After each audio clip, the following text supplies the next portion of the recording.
Hello बच्चों, मैं राकेश। मैं पढ़ाऊंगा आपको science special chemistry from 6 to 12th। आज हम आपके लिए लेके आए हैं 8th क्लास का 4th chapter materials, metals and non metal. तो सबसे पहला वर्ड है materials. Materials mean matter.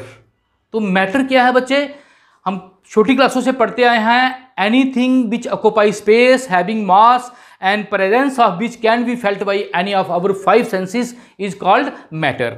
Mean कहने का मतलब दुनिया की कोई भी चीज़, इस यूनिवर्स की कोई भी चीज़ जो है उसको हम कहते हैं मैटर। इवन के चिंटी से लेके हाथी तक, एक बूंद पानी से लेके समुंदर तक, एक कतरे से लेके एक मिट्टी के कण से लेके पहाड़ तक, मीन जितनी भी चीज़ें आसपास आपने देखी हैं, सुनी हैं, उन सबको हम मैटर कह सकते हैं। अब बात करें कि ये मैटर किसकी बनी हुई है, तो हम कहते हैं ये मैटर एटम से बनी है। तो एटम क्या है? एटम किसका बना है? एलिमेंट से एटम बना है। तो हम ये भी कह सकते हैं कि ऑल मैटर्स, जहाँ ऑल यूनिवर्स, जहाँ all substance are made up of elements. तो सबसे पहले हम बात करें एलिमेंट्स की। तो एलिमेंट के लिए आपको पहले ये देखना है पीरियोडिक टेबल्स। इसमें ये सारे एलिमेंट दिए गए हैं 1 से 118, लगभग 118 एलिमेंट है। लेकिन बच्चों याद रखना है कि नेचर में सिर्फ 92 एलिमेंट हैं, हाइड्रोजन से लेके यूरेनियम तक। बच्चों अब इन 92 एलिमेंट में या 118 एलिमेंट में आपको थोड़ा सा पहले बता दें कि मेटल और नॉन मेटल कौन सी हैं। तो इसमें 80% मेटल्स ही होती हैं। ये सारी मेटल्स हैं, सिर्फ हाइड्रोजन को छोड़ के। ये सारी मेटल्स, ये वाले ग्रुप जो हैं ये सारे मेटल्स, ये नीचे भी सारे मेटल्स। इसमें हैं मेटल भी हैं और नॉन मेटल भी हैं। ये बीच में बाउंड्री लाइन होती है, ये मेटलाइट होते हैं जिनकी प्रॉपर्टी मेटल और नॉन मेटल दोनों से मिलते हैं। इसके इधर बच्चे नॉन मेटल्स हैं। ये देखिए carbon, nitrogen, oxygen, fluorine, helium, neon. ये जहाँ आ जाएगा फास्फोर, सल्फर, क्लोरीन, आर्गन। ये आ जाएगा सेलेनियम, ब्रोमीन, क्रिप्टॉन। ये आयोडीन, जिनॉन, रेंडॉन। ये कुछ नॉन मेटल हैं और एक हाइड्रोजन। बाकी क्या है? सारी मेटल्स हैं। तो आज हम आपको करवाएंगे properties of metals and non metals. दो तरह की प्रॉपर्टी होती हैं, फिजिकल और केमिकल प्रॉपर्टीज। केमिकल प्रॉपर्टी हम आगे पढ़ते हैं। आज हम पहले आपको पढ़ाएंगे physical properties of metals and non. तो कुछ इंपॉर्टेंट फिजिकल प्रॉपर्टीज जो आज हम करने वाले हैं वो आपको बताएं। जैसे पहली है मेलेबिलिटी, दूसरी ductility, conductivity, sonorous, lustre, hardness and softness, physical state, brittleness, colours, melting and boiling point. ये कुछ प्रॉपर्टी करेंगे 1 by 1। सबसे पहले हम स्टडी करते हैं बच्चों मेलेबिलिटी। मेलेबिलिटी क्या होती है? आपने देखा है बच्चों, मेटल को हैमर से बीट करने पर उसकी शीट्स बन जाती हैं। आपने देखा है जो हमारा ब्लैक स्मिथ होता है वो इतना सा लोहा लेकर उसको रेड हार्ड करता है, आग में जलाता है, फिर उस पर हैमर से जब वार करता है तो वो शीट बन जाती हैं जिसके हम खेती बाड़ी के लिए औजार बनाते हैं। आपने देखा है लोगों ने घरों की छतों पे लोहे की चादरें लगाई होती हैं। आपने देखा है घरों में जो हम खाना पैक करते हैं एल्युमिनियम फॉयल, एल्युमिनियम मेटल की वो शीट्स बनी होती हैं। आपने देखा है जो हलवाई की दुकान पे मिठाई को कवर करने के लिए, सजावट करने के लिए सिल्वर पेपर की शीट्स बनाई होती हैं। तो मेटल की शीट बनाना mean the property of metal to change into sheets by hammering it, by beating it is called malleability. तो जितनी मैक्सिमम मेटल हम करें जनरल प्रॉपर्टीज, कुछ मेटल के पास नहीं भी होती, वो एक्सेप्शनल केस हैं, लेकिन जनरली हम कहेंगे metal have the property of malleability, they can be change into sheets bye beating और हैमरिंग। अब नॉन मेटल की बात करें बच्चे, नॉन मेटल जैसे हमारा कार्बन है सॉलिड, कुछ तो नॉन मेटल गैस होती हैं, कुछ लिक्विड भी होती हैं, लेकिन सॉलिड की बात करें जैसे हमारा कार्बन है, जो सल्फर है, इसको थोड़े से बीट करेंगे। आपने कोयले का पीस लिया है, वो कार्बन है, तो उसको थोड़े से बीट करेंगे, क्या वो शीट में चेंज होगा? कभी नहीं होगा। तो हम कहेंगे non metal does not has the property of malleability, they can not change into sheets. तो मेटल के पास मेलेबिलिटी प्रॉपर्टी होती है और नॉन मेटल के पास मेलेबिलिटी नहीं होती, दिमाग में बिठा लेना है। दूसरी प्रॉपर्टी पे चलेंगे डक्टिलिटी।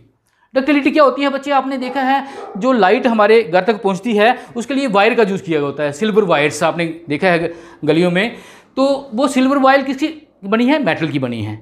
आपने देखा है घरों में जो आप वायर यूज़ करते हैं, जिस पे पीवीसी चढ़ा होता है उसको अगर उतारें तो आप देखेंगे वो छोटी छोटी तार वायर होती हैं उसमें, वो होती हैं कॉपर की बच्चे। तो आपने देखा है जो हमारा गोल्ड स्मिथ होता है वो सोने की चेन बना देता है, थोड़े से सोने की, कहते हैं अगर 1 ग्राम सोना ले लेना तो उसको हम 2 किलोमीटर तक उसकी वायर बना सकते हैं। तो मेटल की वायर में चेंज करने की प्रॉपर्टी को बोलते हैं डक्टिलिटी। तो हम कहेंगे the property of metal to change into wires is called ductility and metal generally have the property of ductility.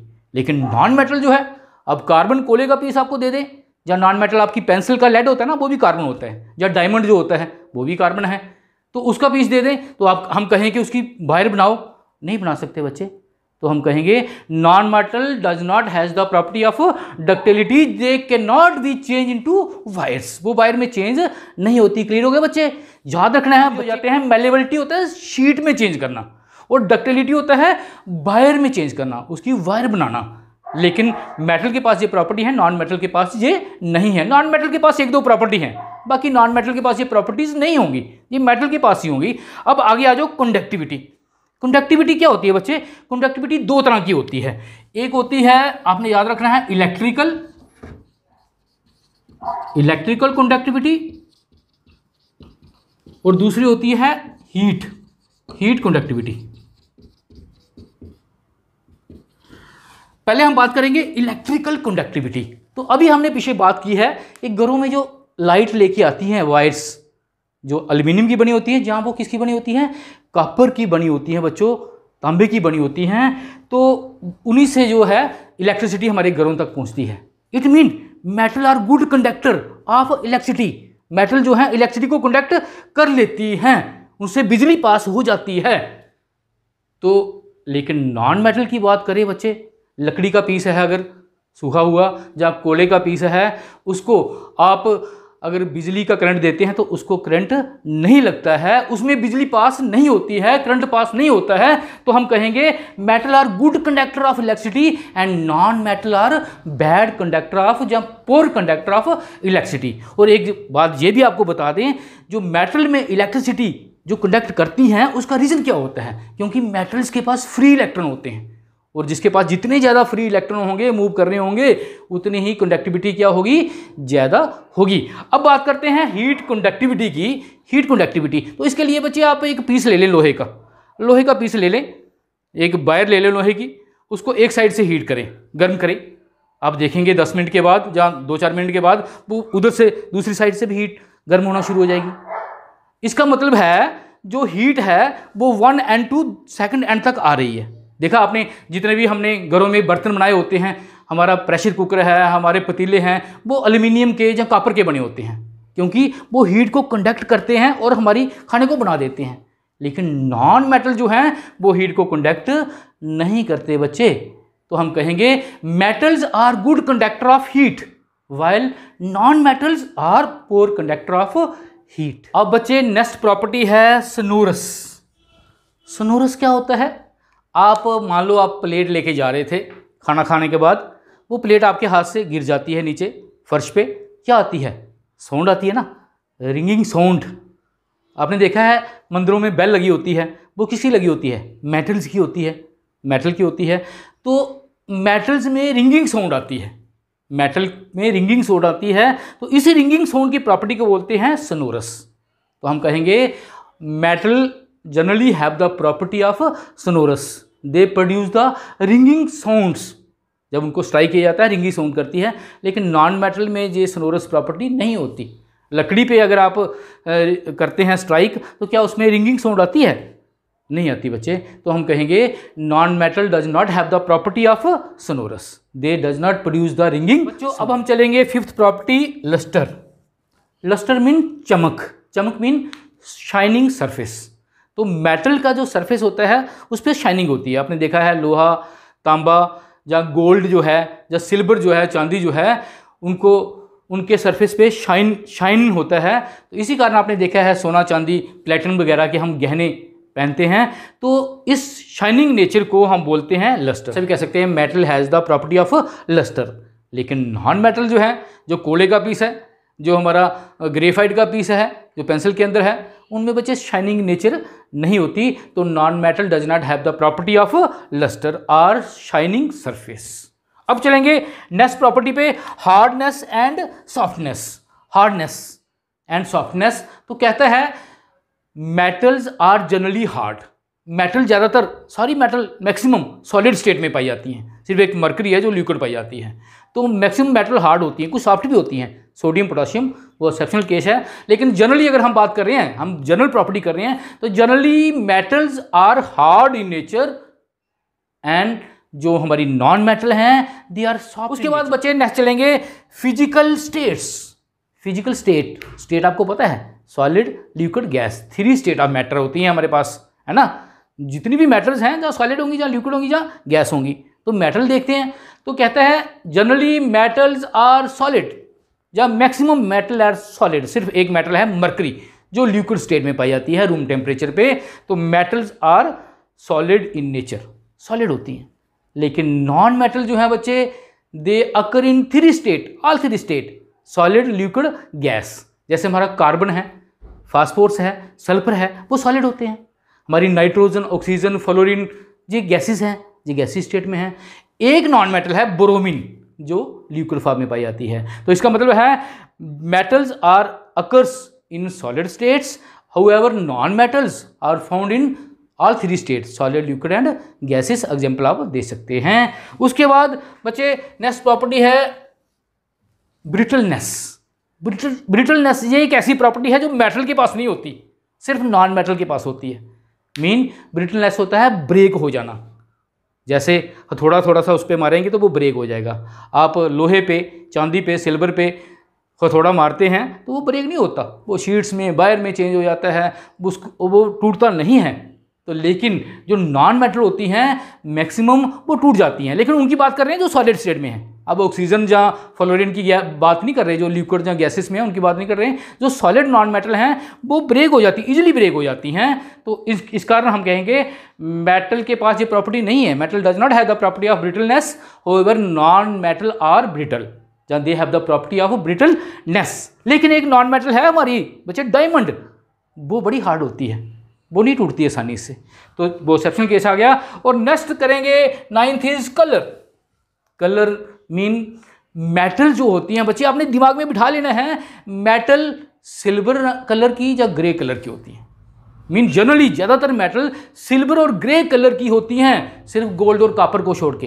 Copper brown और गोल्ड येलो कलर का होता है। बाकी मैक्सिमम मेटल जो है जनरली कौन से कलर की, सिल्वर और ग्रे कलर की होती हैं। लेकिन नॉन मेटल जो है ना वो सभी कलर में पाई जाती है, कलरलेस भी होती हैं। ठीक है बच्चे। अब नेक्स्ट चलेंगे लास्ट में मेल्टिंग एंड बॉइलिंग पॉइंट। तो जनरली हमने जनरल बात करनी है, तो कहता है मेटल का मेल्टिंग और बॉइलिंग पॉइंट जनरली हाई होता है। Metal have very high melting and boiling points. Melting पता ना, मेल्ट, सॉलिड को मेल्ट करते हैं क्या बनता है, लिक्विड, और लिक्विड को बॉयल करते हैं तो क्या बनता है, गैस। तो मेल्ट हो गया सॉलिड से लिक्विड बनाना, बॉयल हो गया लिक्विड से गैस बनाना। तो मेटल का मेल्टिंग और बॉइलिंग पॉइंट जनरली क्या होता है, हाई होता है बच्चों। तो लेकिन जो नॉन मेटल हैं they have generally low melting and boiling point. आगे बच्चे मेलेबिलिटी मीन शीट्स में चेंज करना, मेटल के पास होती है, नॉन मेटल के पास नहीं होती। डक्टिलिटी मीन वायर में चेंज करना, मेटल के पास होती है, नॉन मेटल के पास नहीं होती। कंडक्टिविटी मीन बिजली को जहाँ हीट को कंडक्ट करना, मेटल करती है, नॉन मेटल नहीं करती। लेकिन हाँ एक नॉन मेटल है, कौन, ग्रेफाइट, कार्बन की एलोट्रोफॉर्म जो इलेक्ट्रिसिटी को कनेक्ट करती है, बाकी कोई नहीं करती। सोनोरस मीन रिंगिंग साउंड आना, तो किस में आती है बच्चे, ये आती है मेटल में, नॉन मेटल के पास नहीं होती। लस्टर, चमक, मेटल के पास होती है, नॉन मेटल के पास नहीं होती। हार्डनेस, मेटल हार्ड होती हैं, नॉन मेटल क्या होती हैं, सॉफ्ट होती हैं generally. Physical state, metal solid state में पाई जाती हैं और non metal liquid, solid, gas, तीनों स्टेट में पाई जाती हैं। ब्रिटलनेस, मेटल के पास ब्रिटलनेस नहीं होती, इजीली ब्रेक नहीं होती। नॉन मेटल जो हैं वो ब्रिटल होती हैं, आसानी से ब्रेक हो जाती हैं। कलर, मेटल जो हैं जनरली सिल्वर और ग्रे कलर की पाई जाती हैं, लेकिन जो नॉन मेटल हैं वो बहुत सारे कलर में पाई जाती हैं, इवन के कलरलेस भी होती हैं। Melting and boiling point metal का हाई होता है और नॉन मेटल का कम होता है। ये थी फिजिकल। अब बच्चे जाते जाते एक्स्ट्रा कंसेप्ट ऐड टू जो नॉलेज की अगर बात करें, इन्हीं में से कुछ एक्सेप्शनल केस हैं, वो थोड़े से आपने याद रख सकते हैं आपके नॉलेज के लिए। तो अगर मेलेबिलिटी और डक्टिलिटी की बात करें, मेटल मीन शीट में बनाना और डक्टिलिटी मीन बाहर बनाना। हमने कहा था मेटल की बन जाती हैं, लेकिन दो मेटल हैं सोडियम और पोटाशियम, जिनके जो सिंबल हैं, ये बड़ी सॉफ्ट मेटल होती हैं, चाकू से भी इनको काट सकते हैं, नाइफ से। तो इनकी ना शीट बनती है ना वायर बनती है, ये दोनों के पास ये प्रॉपर्टी नहीं होती। आगे हम कंडक्टिविटी की बात करते हैं। हमने कहा मेटल कंडक्ट करती हैं हीट और किसको, इलेक्ट्रिसिटी को, लेकिन नॉन मेटल नहीं करती। लेकिन एक नॉन मेटल है बच्चे, कार्बन की ग्रेफाइट फॉर्म। कार्बन दो फॉर्म में पाया जाता है, डायमंड और ग्रेफाइट। जो कार्बन की ग्रेफाइट फॉर्म है ना, वो इलेक्ट्रिकल कंडक्टिविटी, वो इलेक्ट्रिसिटी को कंडक्ट करती है। ग्रेफाइट आपने अगर नहीं देखा है तो जो आपकी लेड पेंसिल है ना, उसमें ग्रेफाइट होता है। जो आपकी बैटरी होती है, सेल होता है ना, उसको तोड़ के देखें, उसमें ग्रेफाइट होता है, एनोड और कैथोड जो आप पढ़ते हैं उसमें। तो उसके बाद बचे स्नोरस तो मैक्सिमम मेटल के पास होता है, नॉन मेटल के पास नहीं होता। अब बचे लस्टर की बात करें तो हमने कहा था मेटल के पास लस्टर होती है, नॉन मेटल के पास नहीं होती। लेकिन एक नॉन मेटल है हमारी आयोडीन, आई जिसका सिंबल होता है, उसमें चमक होती है। उसका सरफेस अगर देखें आप उसको चमकता है। आयोडीन वही है जो डॉक्टर जख्म को साफ करने के लिए आयोडीन टिंचर लगाते हैं, उसका सोल्यूशन बना के। तो ये भी एक्सेप्शनल हो गया। अब हार्डनेस, हमने कहा मेटल हार्ड होती हैं, तो अभी मैं कह रहा हूँ ये दो मेटल सोडियम और पोटाशियम, ये हार्ड नहीं होती, ये नाइफ से भी इसको काट सकते हैं, दे आर सॉफ्ट, है ना, एक्सेप्शनल। और हमने कहा नॉन मेटल सॉफ्ट होती हैं, सॉफ्ट। लेकिन कार्बन की एक फॉर्म है हमारी डायमंड, वो बड़ा हार्ड होता है, ठीक है ना, ये भी एक्सेप्शन आ गया। उसके बाद फिजिकल स्टेट, हमने कहा मेटल जो है वो सॉलिड स्टेट में होती हैं, तो सॉलिड में ही होती है। लेकिन एक मेटल है जो किस में होती है, लिक्विड में। रूम टेम्परेचर पे बात करते हैं ये बच्चे, रूम टेम्परेचर कितना होता है, 25 डिग्री सेल्सियस। तो हमारी मरकरी जो है, मरकरी वो लिक्विड फॉर्म में पाई जाती है। मरकरी आपको पता है थर्मामीटर में, जो थर्मामीटर हम टेम्परेचर नापने के लिए लगाते हैं ना, उसमें आप देख सकते हैं जो इंडिकेशन करती है ना, ग्रे कलर की, वो मरकरी है। उसके बाद ब्रिटलनेस, तो ये ठीक है, मेटल टूटती नहीं है लेकिन नॉन मेटल टूट जाती हैं। इसमें भी जो सोडियम और पोटाशियम ये टूट जाती है आसानी से, ठीक है ना, ऐसे करने से भी टूट सकती है। उसके बाद कलर, हमने कहा था कि मेटल ग्रे कलर की होती हैं, लेकिन जो हमने बताया था आपको कि गोल्ड और कॉपर जो है उनका कलर अलग होता है, कॉपर ब्राउन और गोल्ड। मेल्टिंग और बॉइलिंग पॉइंट की बात करें, हमने कहा मेटल का ज़्यादा होता है मेल्टिंग पॉइंट, लेकिन ये देखो ये मेटल जो है इनका मेल्टिंग पॉइंट बड़ा कम होता है। तो हमने कहा melting boiling point non metal का कम होता है। लेकिन डायमंड एक ऐसा है जिसका बड़ा ज़्यादा है, 3500 डिग्री 3500 डिग्री सेल्सियस पे मेल्ट होता है डायमंड। इवन कि अगर आयरन की बात करें ना, आयरन 1500 डिग्री सेल्सियस पे मेल्ट हो जाता है, 1500 डिग्री पे आयरन मेल्ट हो जाता है। लेकिन जो हमारा डायमंड है, नॉन मेटल जो है, वो 3500 डिग्री सेल्सियस पे। मेटल्स एंड नॉन मेटल्स की केमिकल प्रॉपर्टीज, तो इसमें सबसे पहले हम करेंगे reaction of metals and non metals with oxygen. Oxygen mean air, air में जो ऑक्सीजन है उससे इसकी रिएक्शन करनी है। तो रिएक्शन करने से पहले बच्चे आपको पता होना चाहिए रिएक्शन होती क्या है। रिएक्शन में दो चीज़ें होती हैं, रिएक्टेंट और प्रोडक्ट। रिएक्टेंट को हम इधर लिखते हैं, रिएक्टेंट्स जो होते हैं लेफ्ट हैंड साइड होते हैं, और प्रोडक्ट जो होते हैं वो होते हैं right hand sides. Reactant react होते हैं और प्रोडक्ट बनते हैं। जैसे आपने चाय बनानी है तो पानी, चाय पत्ती, चीनी और दूध हो गए हमारे रिएक्टेंट्स, वो कंबाइन होंगे और प्रोडक्ट बनेगा, चाय बनेगी। जहाँ चाय पत्ती जो नीचे बैठ जाएगी वो हो जाएंगे हमारे प्रोडक्ट्स। क्लियर बच्चे? और आपने एक चीज़ और याद रखनी है, रिएक्शन में जो मेटल्स या नॉन मेटल्स जो रिएक्टेंट लिखे होते हैं उनके साथ SLGAQ वगैरह लिखा होता है, ठीक है जी, हम इग्नोर कर देते हैं बातें। तो ये आपने अपने दिमाग में बिठा लेनी है अभी से।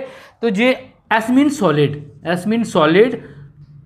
L मीन लिक्विड और G मीन गैस और AQ मीन एक्यूस। मीन वो जो रिएक्टेंट है या प्रोडक्ट है, सॉलिड फॉर्म में होगा तो S लिखा होगा, लिक्विड फॉर्म में होगा तो L लिखा होगा, गैस में होगा तो G। अगर उसका सोल्यूशन पानी में बनाया होगा, एक्यूस मीन वाटर, तो उसके साथ एक्यू लिखा होगा। ये भी याद रखना है। और एक छोटी सी बात आपने ये याद रखनी है बच्चे, ये जो मेटल्स है ना, इनके सिंबल आपने याद करने हैं। मेटल तो ऐसे तो बड़ी सारी हैं, 85 से भी ज़्यादा मेटल हैं पीरियोडिक टेबल में, लेकिन जनरली हम रिएक्शन इन्हीं की करते हैं मोस्टली। तो इनके सिंबल याद रखने हैं, के for potassium, Na for sodium, Mg for magnesium, Al for aluminium, Zn for zinc, Fe for iron, Cg for copper, Ag for silver, Ag for gold. ये जो 4-5 ऊपर वाली मेटल है ना, इन्हीं को हम बार बार रिपीट करते हैं रिएक्शंस में। तो चले बच्चे देखते हैं chemical reaction of metals with oxygen. Oxygen के साथ कैसे रिएक्ट होती हैं मेटल्स और नॉन मेटल। पहले हम मेटल्स की रिएक्शन करेंगे, ऑक्सीजन के साथ मेटल की रिएक्शन करेंगे। तो आपने ये लिख लेना है, पहले ये दिमाग में बिठा लेना है बच्चे कि मेटल्स जब ऑक्सीजन से रिएक्ट होती हैं तो वो हमेशा बनाती हैं मेटल ऑक्साइड्स। ये जनरल जो रिएक्शन है ये अपने दिमाग में बिठा लेनी है कि मेटल जब भी ऑक्सीजन से रिएक्ट होगी वो बनाएगी मेटल ऑक्साइड। देखते हैं बच्चे, लेते हैं हम सोडियम मेटल। सोडियम मेटल इसको S लिखा होगा सॉलिड फॉर्म में, और ऑक्सीजन से रिएक्ट होगी गैस। ऑक्सीजन कहाँ से आई? एयर से। ये रिएक्ट होगी और बन जाएगा सोडियम का ऑक्साइड, जिसका फॉर्मूला होता है Na2O। अगर बैलेंस करना है तो ये 2 टाइम हो जाएगा, ये 2 टाइम हो जाएगा Na2O, 2 ऑक्सीजन हो गई, और ये हो जाएगा हमारा 4 टाइम। अगर बैलेंस कर सकते हैं तो ठीक है, नहीं तो आप विदाउट बैलेंस भी लिखेंगे चलेगा। उसके बाद अगर पोटाशियम की रिएक्शन आप करते हैं ऑक्सीजन से, this is solid, this is gas, तो ये क्या बन जाता है बच्चे? Potassium oxide. This is potassium oxide और दिस इज सोडियम ऑक्साइड। और आपको बताएं ये रिएक्शन इतनी फास्ट होती है, अनकंट्रोल्ड रिएक्शन होती है ये। क्यों? क्योंकि सोडियम और पोटाशियम मेटल बड़ी ज़्यादा रिएक्टिव होती हैं, ऑक्सीजन से जब वाटर से बड़ी जल्दी रिएक्ट कर जाती हैं। इस कारण इनको हम बाहर नहीं रख सकते, इनको कैरोसिन ऑयल में, मिट्टी के तेल में रखा होता है, वो भी बंद बोतल करके कि कहीं ऑक्सीजन उसके अटैक ना कर दे। अगर ऑक्सीजन अटैक करेगी तो वो ऑक्साइड में चेंज हो जाएगी और अनकंट्रोल रिएक्शन हो जाएगी। ऐसे ही बच्चे ये क्लियर हो गया, मीन ये रूम टेम्परेचर पे ही बड़ी फास्ट रिएक्शन होती है। लेकिन अगर हम बात करें कुछ और मेटल की, मैग्नीशियम की या एल्युमिनियम की, तो इनको ये तब तक ऑक्सीजन से रिएक्ट नहीं होंगी जब तक इनको आप बर्न नहीं करेंगे या जलाएंगे नहीं, है ना। जब तक आप इनको हीट नहीं करेंगे तब तक ये रिएक्शन नहीं होगी। हमें पता है कोई भी चीज़ जलती है किसकी मदद से जलती है? एयर में जो ऑक्सीजन होती है। तो मैग्नीशियम ऑक्सीजन से जब रिएक्ट होगी तो बनाएगी ऑक्साइड, जिसका फार्मूला होता है MgO, मैग्नीशियम ऑक्साइड। बैलेंस करना है तो हम कर सकते हैं, अगर नहीं करना तब भी ठीक है। ऐसे ही एल्युमिनियम जो है वो ऑक्सीजन से रिएक्ट होती है तो बनाती है एल्युमिनियम ऑक्साइड Al2O3। लेकिन क्या करने पर? वर्न करने पर। वर्न करने पे एल्युमिनियम को तो बड़ा ज़्यादा हीट करना पड़ता है, तब ये जाके वर्न होती है। हमने देखा एल्युमिनियम के बर्तन होते हैं हमारे घरों में, अगर वो ऐसे रिएक्ट हो जाए आसानी से तो फिर खाना कैसे बनाएंगे। तो एल्युमिनियम फॉयल लेके जो आप जिसमें खाना पैक करते हैं आप कर सकते हैं, उसको आग लगाएंगे तो वो बर्न हो जाएगी और एल्युमिनियम ऑक्साइड में चेंज हो जाएगी, दैट इज सॉलिड। सॉलिड ये लिख सकते हैं, अगर नहीं भी लिखेंगे ये सॉलिड, लिक्विड, गैस, कोई फर्क नहीं है, ठीक है। तो ये हो गए ऑक्साइड्स ऑफ मेटल्स। अब आपने एक बात याद रखनी है, ये जो ऑक्साइड हमने बनाए हैं, sodium oxide, potassium oxide, magnesium oxide और एल्युमिनियम ऑक्साइड, ये कहता है ये they are basic in nature. Base होते हैं, आपने 7th क्लास में पढ़ा था एसिड और बेस। एसिड की प्रॉपर्टी अलग होती हैं, बेस की अलग होती हैं। एसिड जो है ब्लू लिटमस को रेड कर देते हैं, बेस रेड लिटमस को ब्लू कर देते हैं, तो they are basic in nature. अगर आपने देखना है कि बाकी बेस होते हैं, कैसे आइडेंटिफाई करना है, तो बच्चे इनकी कुछ और रिएक्शन हम देखेंगे। अगर ऑक्साइड को कहता है, अगर ऑक्साइड को वाटर में डालने से वो बेस बन जाता है, हाइड्रोक्साइड बन जाता है, तो it mean oxide is basic in nature. तो जैसे ही ये जो सोडियम ऑक्साइड हमने बनाया था, सोडियम ऑक्साइड, जैसे ही इसको मैंने लिक्विड वाटर में डाला बच्चे, तो ये चेंज हो गया किसमें? Sodium hydroxide, sodium hydroxide. और इसके साथ लिखा होता है एक्यूस, मीन ये पानी में डिजॉल्व होता है, ठीक है बच्चे। ऐसे ही जब मैंने पोटाशियम ऑक्साइड को लिया तो उसको मैंने वाटर में डिजॉल्व किया, तो वो भी बन गया क्या? Potassium hydroxide. और ऐसे ही जब मैंने मैग्नीशियम को लिया, मैग्नीशियम ऑक्साइड को, तो उसको वाटर में डिजॉल्व किया बच्चे, तो वो बन गया मैग्नीशियम हाइड्रोक्साइड। जिनके फार्मूले हैं वो आपको याद करने पड़ेंगे, या हो जाएंगे आस्ता आस्ता आपको। तो ये चीज़ें बन जाती हैं बच्चे, हाइड्रोक्साइड में चेंज हो जाते हैं। और हाइड्रोक्साइड में जब हमने क्या डाला, रेड लिटमस डाली, तो वो ब्लू हो गई। जहाँ रेड लिटमस पेपर भी होता है, जैसे हमने इन सोल्यूशन में रेड लिटमस पेपर डाला तो वो ब्लू हो गया। It mean these are base. अगर ये बेस हैं, अल्कली हैं, तो ये भी हमारे ऑक्साइड जो हैं वो क्या हैं, बेस हैं। अपने दिमाग में बिठा लेना बच्चों कि मेटल के ऑक्साइड जो होते हैं they are basic in nature. अब बच्चे अगर आप बुक पे देखेंगे तो बुक पे एक एक्टिविटी लिखी है 4.3 एक्टिविटी, वो थोड़ा मैं आपको बताऊं। उसमें वो कहता है कि आयरन की रिएक्शन बताएं, आयरन की रिएक्शन बताएं ऑक्सीजन एयर से। एयर में क्या होता है बच्चे, एयर में होता है ऑक्सीजन गैस और वाटर वेपर्स। गैस फॉर्म में लिखा है इसको क्योंकि वेपर्स होते हैं। और आयरन क्या होता है, सॉलिड। ये वही है रस्टिंग ऑफ आयरन जो आपने 7th में पढ़ा था। अगर नहीं है तो सर्च करके, या इसका भी लिंक मैं नीचे डिस्क्रिप्शन बॉक्स में दे दूंगा, रस्टिंग ऑफ आयरन का, वो भी आप देख सकते हैं। तो ये आयरन ये एक स्लो प्रोसेस है। लोहे को जंग लगता है ना, तो ऑक्सीजन और वाटर की प्रेजेंस में, मीन एटमॉस्फेरिक कंडीशन में, वो बन जाता है iron oxide Fe2O3, ferric oxide, ये फार्मूला उसका। जो आयरन, इसको क्या बोलते हैं, आयरन ऑक्साइड। ये 7th में भी आपने पढ़ा था। और इसमें वाटर भी होता है, क्रिस्टलाइजेशन एक्स टाइम वाटर। ये क्या है, this is also oxide of iron, oxide of metal. वो कहता है कि चेक करो ये ऑक्साइड जो है एसिड है या बेस है। तो उसने कहा ये जो रस्ट बनी है, ये जो राख आयरन के ऊपर है, उसको निकालो, उसको थोड़ा ब्रीक करो पाउडर फॉर्म में और उसको पानी में डिजॉल्व कर दो। ये बुक में फोटो दिखाया है जैसे। तो इस पानी का थोड़ा सा पार्ट लेके उसमें आप रेड लिटमस डालें और ब्लू लिटमस डालें, तो आप देखेंगे वो कोई रिएक्शन नहीं हुई। रेड लिटमस और ब्लू लिटमस वैसे के वैसे ही रहे। अब बच्चों इन्होंने रेड लिटमस ब्लू लिटमस से कोई रिएक्शन क्यों ना दी, क्योंकि ना जे एसिड हैं जहाँ जे बेस हैं, इनको बोलते हैं एम्फोटेरिक सब्सटेंस, जहाँ एम्फोटेरिक ऑक्साइड्स। और आपको बताएं, वेरी इंपॉर्टेंट पॉइंट आपको बताएं, एम्फोटेरिक होते क्या हैं। एम्फोटेरिक वो सब्सटेंस होते हैं जो एसिड का काम भी करते हैं और बेस का भी। मीन अगर इसको किसी स्ट्रॉन्ग एसिड में डालते तो ये खुद बेस बन जाता है, और अगर इसको स्ट्रॉन्ग बेस में डालें तो ये एसिड बिहेव करता है। ये आप देखेंगे बड़ी क्लासों में। सिर्फ आपने ये याद रखना है, एम्फोटेरिक वो होते हैं वो which act as both acid and base. तो ये कलर चेंज क्यों नहीं हुआ एक्टिविटी में, क्योंकि दिस ऑक्साइड इज एम्फोटेरिक। ऐसे ही जो पीछे हमने पढ़ा था एल्यूमिनियम का ऑक्साइड जो था, एल्यूमिनियम का ऑक्साइड जो था वो भी एम्फोटेरिक होता है। मीन मैक्सिमम मेटल के ऑक्साइड बेस होते हैं, लेकिन कुछ एम्फोटेरिक भी होते हैं। अब हम बच्चे बात करते हैं reaction of non metal with oxygen. Oxygen mean air. Non metal oxygen से कैसे रिएक्ट होती हैं वो देखते हैं। तो हम नॉन मेटल ले लेते हैं। Most commonly non metal sulphur and carbon, जो सॉलिड स्टेट में होती हैं। सल्फर भी सॉलिड होता है, कार्बन भी सॉलिड।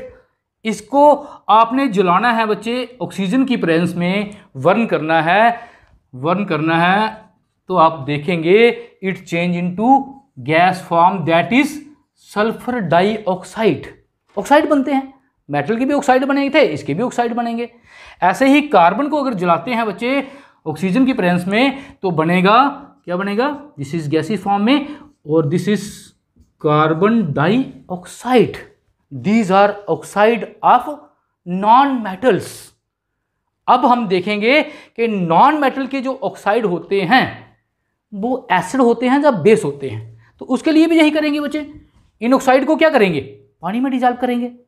इन ऑक्साइड को, ये जो सल्फर डाइऑक्साइड बना है हमारा, इसको लेके सॉलिड फॉर्म में इसको वाटर में डिजॉल्व करेंगे, लिक्विड वाटर में डिजॉल्व करेंगे। तो हम क्या देखेंगे, it change into another compound H2SO3, that is sulphurous acid.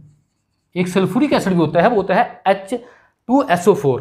और जब कार्बन डाइऑक्साइड को हमने वाटर में डिजॉल्व किया, दिस इज गैसी फॉर्म, सॉरी, तो जब कार्बन डाइऑक्साइड गैस को हमने वाटर में डिजॉल्व किया बच्चों, तो ये बन गया H2CO3, that is carbonic acid. Carbonic acid.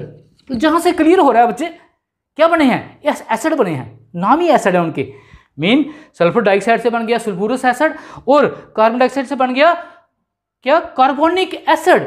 Acid बने हैं, इट मीन अगर ये एसिड बने हैं तो ये जो ऑक्साइड हैं हमारे नॉन मेटल के ऑक्साइड जो होते हैं वो क्या होते हैं, एसिडिक इन नेचर। दिमाग में बिठा लेना है, मेटल के ऑक्साइड बेसिक और नॉन मेटल के ऑक्साइड एसिडिक इन। अगर आप बच्चे बुक में एक्टिविटी देखेंगे 4.4 में, तो उसने जो सल्फर का एक्सपेरिमेंट किया हुआ है, उसने कहा है सल्फर को आपने जलाना है, सल्फर को जलाना है ऑक्सीजन की प्रेजेंस से और निकलेगी सल्फर डाइऑक्साइड गैस। लेकिन आपने उसको एक बंद जार में जलाना है, एक जार में डालना है, उसको आग लगा देनी है, जो गैस बनेगी उसको बाहर नहीं जाने देना है। और उस सल्फर डाइऑक्साइड गैस में जो जार के अंदर है उसमें आपने डालना है वाटर, उसमें वाटर डालना है और आप देखेंगे जो सोल्यूशन बना है उस सोल्यूशन का थोड़ा सा पार्ट लेना है और उसको आपने ब्लू लिटमस डालनी है उसमें। वो ब्लू लिटमस क्या हो जाएगी, रेड हो जाएगी। जब ब्लू लिटमस पेपर जब इसमें डालेंगे तो वो रेड हो जाएगा। तो हमने पढ़ा हुआ है asset turn blue litmus red, it mean ये एसिड है। तो अगर ये एसिड है तो ये ऑक्साइड जो बने हैं they are also acidic in nature, therefore the oxide of non metal are acidic in. अब बच्चे हम करेंगे second reaction with water, metal और नॉन मेटल की वाटर के लिक्विड वाटर के साथ रिएक्शन करेंगे। तो देखते हैं सबसे पहले मेटल्स में सोडियम। आपने याद रखना है कि मेटल्स की जब रिएक्शन करते हैं वाटर के साथ तो बनता है मेटल हाइड्रोक्साइड, हाइड्रोक्साइड और प्लस निकलता है हाइड्रोजन। ठीक है, ये जनरल रिएक्शन है, ये पहले दिमाग में बिठा लेनी होती है। जैसे हमने देखा था मेटल नॉन मेटल क्या बनाती हैं, ऑक्साइड बनाती है सिर्फ। ऐसे ही मेटल जब वाटर से रिएक्शन करती है तो मेटल हाइड्रोक्साइड बनाती है और साथ में क्या निकलती है, हाइड्रोजन गैस निकलती है। तो चलो देखते हैं बच्चे, सोडियम लेके मेटल लेके इसमें डालेंगे वाटर। जैसे ही लिक्विड वाटर डालेंगे तो क्या होगा, it change into sodium hydroxide और साथ में निकलेगी, दिस इज एक्यूस, वाटर में डिजॉल्व, और साथ में निकलेगी हाइड्रोजन गैस और साथ में निकलेगी heat. This is very important reaction. Activity अगर आप देखें, आपके बुक पे एक्टिविटी दी गई है 4.5। उसने कहा है आपने एक कंटेनर लेना है, बीकर लेनी है, उस बीकर में पानी डाला हुआ है, पानी डाला हुआ है, तो उसमें उस वाटर में आपने डालनी है सोडियम मेटल। सोडियम का छोटा सा पीस लेके आपने उसको उसमें डालना है, लेकिन ध्यान रहे सोडियम का पीस अगर एयर में हो तो वो आग पकड़ लेता है, उसको रुई के बीच में रखा जाता है। तो वो रुई के बीच में जो सोडियम पीस रखा हुआ है वो आपने इसमें डालना है। जैसे ही आप पीस डालेंगे एक्सप्लोजिव रिएक्शन, जैसे आग लग जाएगी बच्चे, पानी में आग लग जाएगी। कैसे आग कैसे लग गई, क्योंकि सोडियम मेटल हमने पीछे बात की है, मिट्टी के तेल में रखा जाता है, बड़ी रिएक्टिव होती है वाटर और ऑक्सीजन से।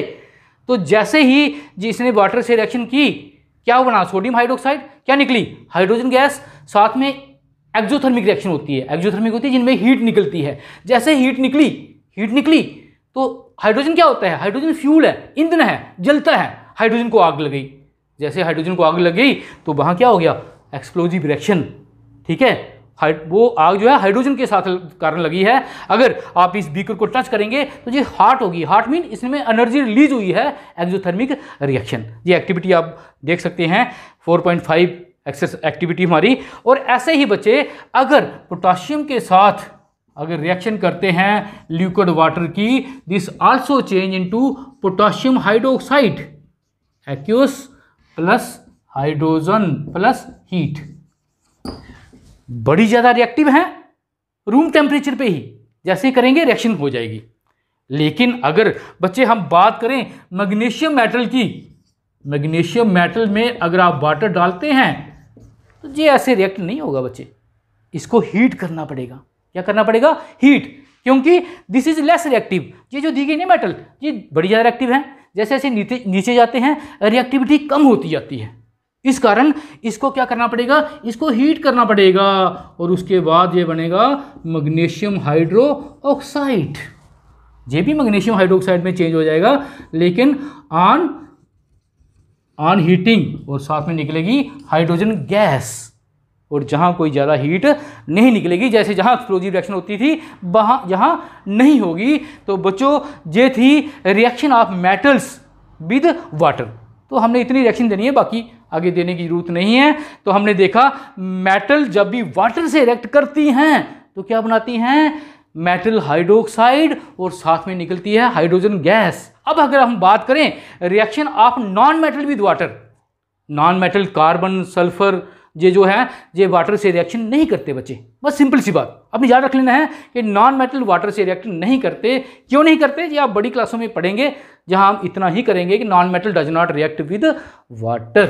बच्चों आप तीसरे नंबर पे हम करेंगे reaction of metal and non metal with dilute acid.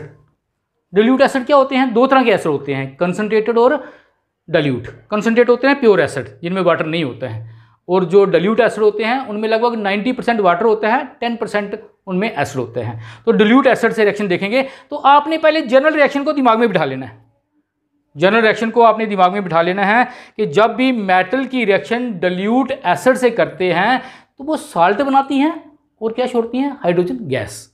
ठीक है, मेटल डिल्यूट एसिड से रिएक्ट होकर साल्ट प्लस हाइड्रोजन गैस, ये अपने दिमाग में बिठा लेना है। और साथ में हम दो एसिड से रिएक्शन करेंगे, एक करेंगे HCl से और एक करेंगे H2SO4 से। नाम आपने याद रखने हैं बच्चे इनके। ये क्या है, दिस इज हाइड्रोक्लोरिक एसिड और this is called sulphuric acid. और भी होते हैं एसिड, वो देखेंगे बड़ी क्लासों में, लेकिन ये दो याद रखने हैं, हाइड्रोक्लोरिक एसिड और सल्फ्यूरिक एसिड, डिल्यूट फॉर्म में लेना है। तो देखते हैं बच्चे, करते हैं पहले की तरह ही, ये लेते हैं मेटल सोडियम। सोडियम मेटल में डालते हैं हम HCl, कौन सा, डिल्यूट। ठीक है, डिल्यूट को हम ऐसे भी लिख सकते हैं एक्यूस, एक्यूस मीन पानी में डाला हुआ है, और दिस इज सोडियम। क्या बनेगा बच्चे, ये सोडियम मेटल क्लोरीन से रिएक्ट हो जाएगी Cl से और बन जाएगा NaCl, नमक हमारा साल्ट, ये साल्ट बन जाएगा और साथ में निकलेगी हाइड्रोजन गैस। अगर बैलेंस करना है तो कर सकते हैं, टू टाइम नहीं भी करोगे चलेगा। तो दिस इज क्या है जी, सोडियम क्लोराइड, जिसको हम बोलते हैं सॉल्ट, नमक जो हम खाते हैं। अब हम दूसरी अगर रिएक्शन करेंगे बच्चे सोडियम की सल्फ्यूरिक एसिड से, H2SO4 डिल्यूट सल्फ्यूरिक एसिड से, तो ये क्या बनेगा, this change into sodium sulphate Na2SO4, sodium sulphate with the liberation of hydrogen gas. Clear बच्चे, ऐसे ही सेम रिएक्शन बनेगी पोटाशियम के साथ, पोटाशियम क्लोराइड और क्या, पोटाशियम सल्फेट बनेगा। अब कहता है कि हाइड्रोजन कैसे पता चलेगा कि हाइड्रोजन गैस इवॉल्व हुई है। तो कहता है अगर जी आप रिएक्शन कर रहे हैं तो आपने एक माचिस की तीली जो है ना वो इस गैस के ऊपर रखनी है। जैसे ये गैस इवॉल्व हो रही है, आपको pop sound POP pop sound सुनाई देगी। पॉप साउंड क्या होती है, जैसे पटाखा होता है ना छोटा, पटक पटक, तो इस तरह की साउंड अगर आती है तो इट मीन हाइड्रोजन गैस उसमें से इवॉल्व्ड हो रही है। अब हम ऐसे ही रिएक्शन बच्चे अगर आप मैग्नीशियम के साथ करेंगे Mg + HCl तो क्या बनेगा, सिंपल आपको फार्मूला आना चाहिए, MgCl2, मैग्नीशियम की वैलेंसी 2 होती है, इसका MgCl2 और साथ में निकलेगी हाइड्रोजन गैस। बैलेंस करने की जरूरत नहीं है आपको। ऐसे ही अगर मैग्नीशियम में आप डालेंगे H2SO4 डिल्यूट तो बनेगा MgSO4 + H2। ठीक है बच्चे, ऐसे ही एल्यूमिनियम की रिएक्शन होगी, ऐसे ही जिंक की होगी, ज़्यादा हमें देने की जरूरत नहीं है। आगे कहता है ये बताएं कि अगर कॉपर में अगर आप डालते हैं HCl, डिल्यूट HCl डालते हैं तो क्या ये रिएक्शन हो सकती है, क्या कॉपर क्लोराइड बनेगा? तो ये कहता है नो रिएक्शन, इसमें रिएक्शन नहीं होगी बच्चे। और कॉपर में अगर आप सल्फ्यूरिक एसिड भी डालेंगे तब भी no reaction, because copper is less reactive.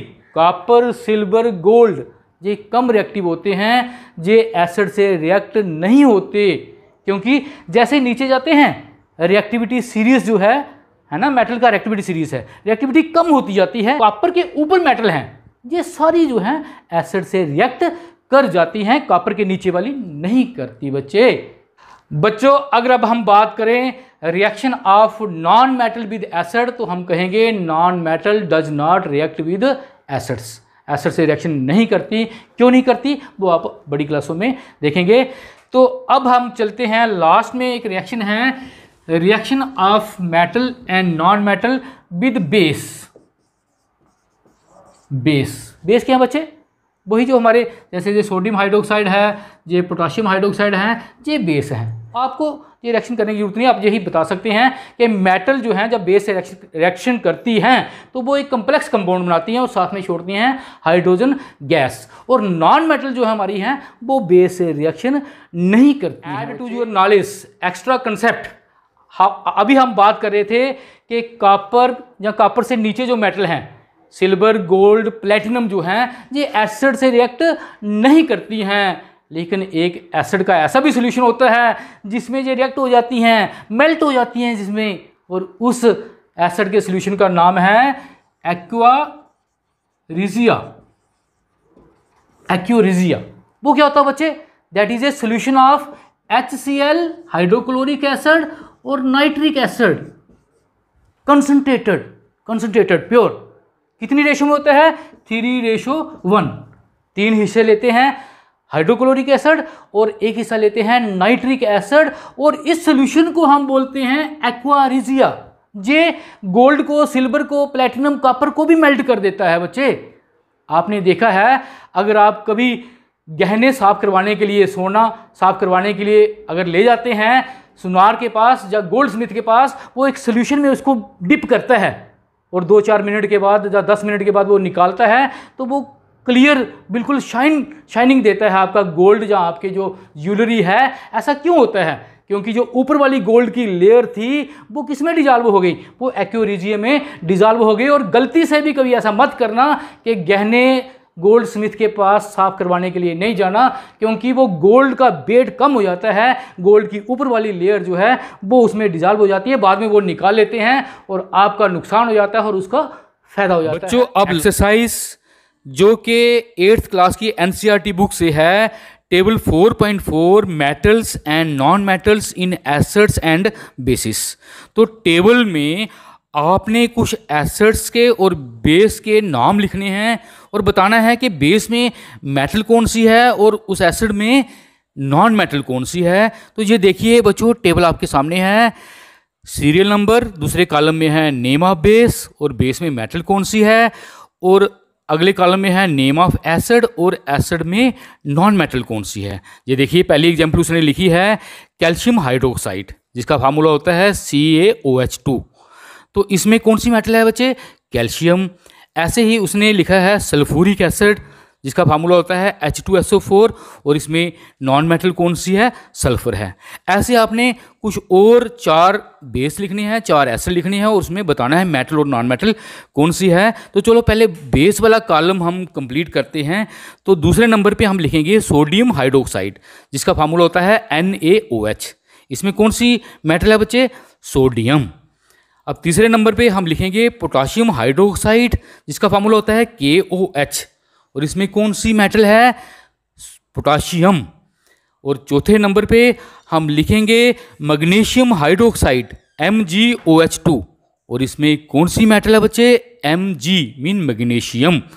और लास्ट में 5th नंबर पे हम लिख लेते हैं एल्युमिनियम हाइड्रोक्साइड AlOH3 और इसमें जो मेटल है वो क्या है? एल्युमिनियम।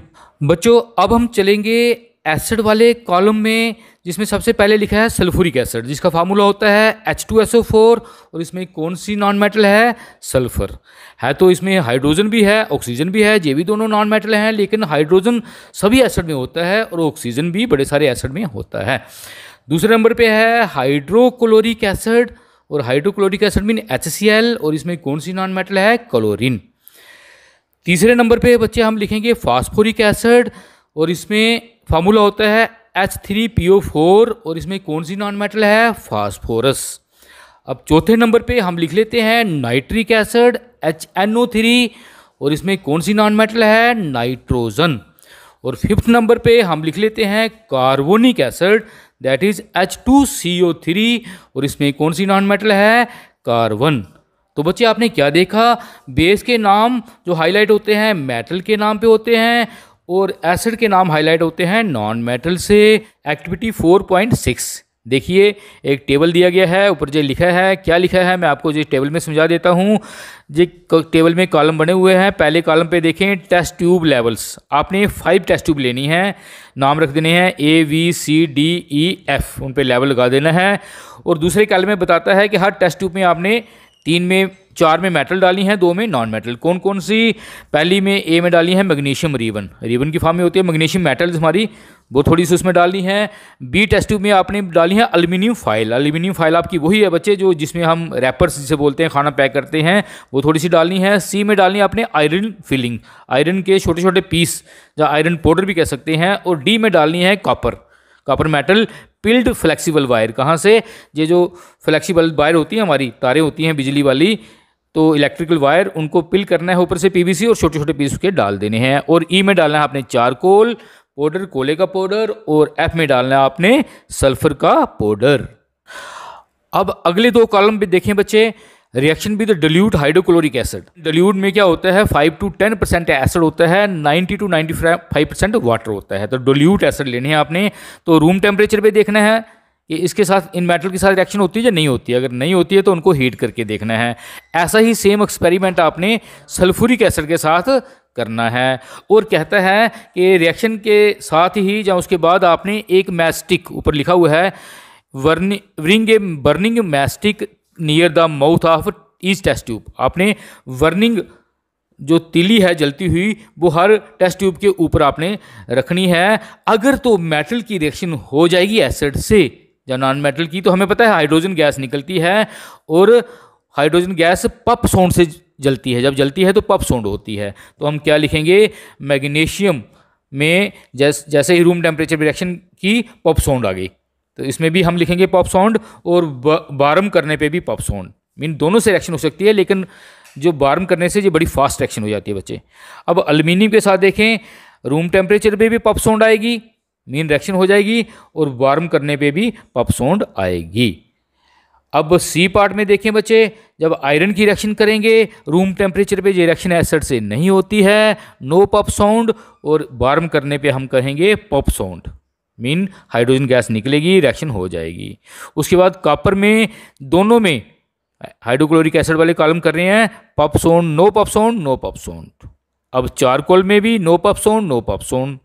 सल्फर में भी no pop sound, no pop sound. क्यों? क्योंकि कॉपर एसिड से रिएक्ट नहीं करता। Copper is very least reactive metal, कम रिएक्टिव है। और जो नॉन मेटल हमने पढ़ा था, चारकोल और सल्फर जो है, वो भी एसिड से रिएक्शन नहीं करते। अब चलेंगे बच्चे दूसरे कॉलम में, सल्फ्यूरिक एसिड वाले में। तो हम देखेंगे मैग्नीशियम की सल्फ्यूरिक एसिड से रिएक्शन हो जाती है, रूम टेम्परेचर भी हो जाती है, बारम करने पे तो बड़ी फास्ट होती है। तो हम कहेंगे पॉप साउंड, दोनों कॉलम में हम लिख सकते हैं। एल्यूमिनियम के साथ अगर रूम टेम्परेचर पे रिएक्शन करें तो बड़ी स्लो होती है, नो पॉप साउंड कह सकते हैं, जब वेरी लो पॉप साउंड। और बार्म करने पे एल्यूमिनियम के साथ रिएक्शन हो जाती है, पॉप साउंड आ जाएगी। आयरन के साथ रूम टेम्परेचर पे रिएक्शन नहीं होती सल्फ्यूरिक एसिड की, नो पॉप साउंड, और बार्म करने पे पॉप साउंड आएगी। मीन आयरन जो है सल्फ्यूरिक एसिड से बार्म करने पर वो रिएक्शन दे देगा और हाइड्रोजन गैस निकलेगी, जलती हुई तीली जो है वो पॉप साउंड देगी। अब कॉपर जो है वो रिएक्ट नहीं होता सल्फ्यूरिक एसिड से, डिल्यूट सल्फ्यूरिक एसिड से नहीं होता, नो पॉप साउंड। और चारकोल के केस में भी नहीं आएगी पॉप साउंड, और सल्फर के केस में भी नहीं आएगी। जहाँ से हमें ये क्लियर हो गया कि जो ज़्यादा रिएक्टिव मेटल होती हैं वो जल्दी रिएक्ट हो जाती हैं एसिड से, जो कम रिएक्टिव मेटल हैं वो नहीं होती, जब बड़ा स्लो होती हैं, और नॉन मेटल जो हैं इनसे रिएक्ट नहीं होती। हम कर रहे हैं 8th क्लास का 4th chapter metals and non metals की last exercise, that is displacement reactions. तो बच्चों आज का लेसन जो है बड़ा इंटरेस्टिंग होने वाला है और बड़े सारे कंसेप्ट आपके क्लियर होने वाले हैं, जो आपका जब तक केमिस्ट्री पढ़ोगे आपका साथ देने वाले हैं। इस डिस्प्लेसमेंट रिएक्शन को करने के लिए हम चलेंगे एनसीईआरटी बुक की एक्टिविटी 4.7 पे। इस एक्टिविटी में हम बच्चे देखेंगे कि हमने 5 बीकर लेनी है, 5 कंटेनर लेने हैं। ABCDE, जहाँ आप 1 to 5 इनके नाम रख सकते हैं। पहले कंटेनर में आपने डालना है कॉपर सल्फेट का सॉल्यूशन वाटर में डिजॉल्व करके, या आप ऐसा कह सकते हैं सभी बीकर में आपने 50 ml वाटर डाल देना है और इसमें डालना है powder of copper sulphate salt, इसमें डालना है कॉपर सल्फेट, तीसरी में डालना है जिंक सल्फेट और चौथी में डालना है आयरन सल्फेट और इसमें डालना है जिंक सल्फेट। क्या होता है बच्चे कॉपर सल्फेट? कॉपर सल्फेट इसको CuSO4, इसको नीला थोथा भी बोलते हैं, पंसारी की दुकान से बड़ी आसानी से मिल जाता है। इसका कलर क्या होता है? Blue colour. इट मीन इस बीकर का सॉल्यूशन क्या हो जाएगा? ब्लू हो जाएगा। दूसरी में भी कॉपर सल्फेट डाला है, इसका भी सॉल्यूशन का कलर क्या होगा? ब्लू होगा। और सी में हमने डाला है जिंक सल्फेट, जिंक सल्फेट जिसका फार्मूला होता है ZnSO4 और this is colourless. Zinc sulphate colourless होता है। इट मीन सी और डी में, सी और ई में जो सॉल्यूशन है वो क्या है? कलरलेस है। और डी में हमने डालना है फेरस सल्फेट, फेरस सल्फेट जहां इसको आयरन सल्फेट भी बोलते हैं और जिसका फार्मूला है FeSO4। क्लियर बच्चे? बीकर ए में और बीकर बी में हमने डाला है कॉपर सल्फेट, ब्लू कलर है। बीकर सी में और बीकर ई में, सी और ई में हमने डाला है जिंक सल्फेट, सॉल्यूशन का कलर नहीं है, कलरलेस है, जिंक सल्फेट कलरलेस होता है। और बीकर डी में डाला है हमने फेरस सल्फेट या आयरन सल्फेट जिसका ग्रीन कलर होता है। ये देखिए ये नीचे लिखे हुए हैं इनके कलर। ठीक है बच्चे?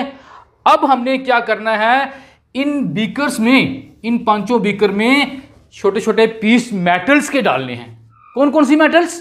पहली बीकर में आपने डालना है जिंक ग्रैनुअल्स, ग्रैनुअल होते हैं छोटे छोटे पीस, जिंक के पीस डालने हैं।